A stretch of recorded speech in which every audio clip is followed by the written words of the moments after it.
A combining of powers between notorious cheater and stacker Yugimoto vis-a-vis Brooklyn mob street thug Tony, I'll kill your dog, Joey Wheeler. We are getting Red Eyes Dark Dragon in 2 weeks time in the tins. For anyone living under a rock, Dragon is a card that single-handedly by itself warped the entire OCG format for like half a year. About half the decks in the format were playing Dragon-centric decks, and the other half were throwing in Dragon just for the hell of it. Basically, if Dark Dragon is cheese, Yu-Gi-Oh! Is pizza. Well, guess what, Konami?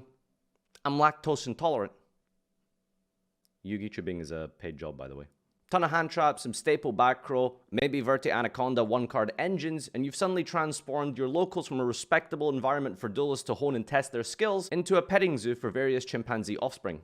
Just take a look at this guy. He isn't messing around.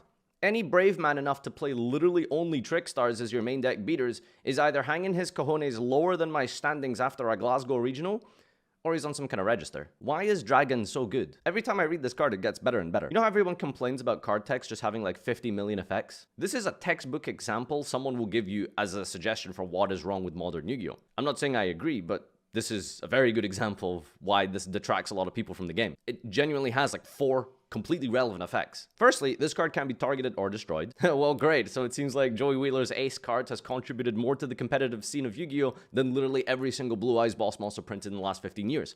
It even has the same stats. Twice per turn, you can pop 2 monsters and burn your opponent for the attack points. Have you guys ever read Volcasaurus? Well, let's say, for example, Volcasaurus slept with your mom.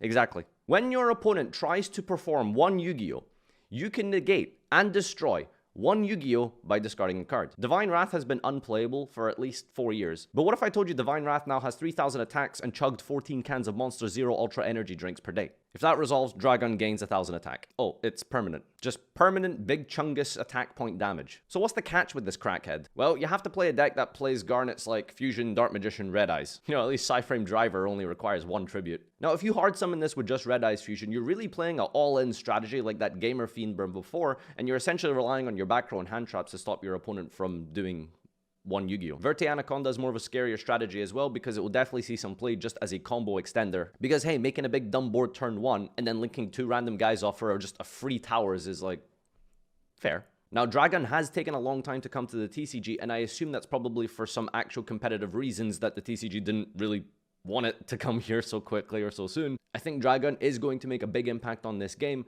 but because of its coinciding with Rise of the Duelist, it's not going to be as big as it was in the OCG. Droplets is a card that's super relevant versus Dragon. And oh boy, don't even start me on tactical talents. They're going to activate their Dragon and negate one of your cards that you're eventually just going to use to bait. Steal Dragon, pop 2 cards, burn for some damage. Please finish your current phase, Duelist. How good is Dragon going to be in the TCG? The card from an objective standpoint will not be as impactful in the TCG as it was in the OCG, simply because of the fact of our more extended card pool, and because of the fact they have way more Dragon benefiting cards over there, like Max C. We're also more strategically prepared than the OCG to do with this card since we've seen the havoc it wrought over there for like a year. And most important of all is the card pool. We have a little bit more options than OCG did when Dragon first released over there compared to when it's first releasing over here. Is Dragon going to win games literally just by itself? Yeah, it will definitely do that. Is Dragon going to be a strong contender in the metagame? Yeah, I think so. Is Dragon going to define a format and warp the game like it did in Japan? I'm skeptical, but we should be very, very aware of this card and probably be a little bit afraid. Thanks everyone for watching. Please check the links in the description down below to follow me on Twitter, my Twitch channel, and join my Discord community. And until next time, adios.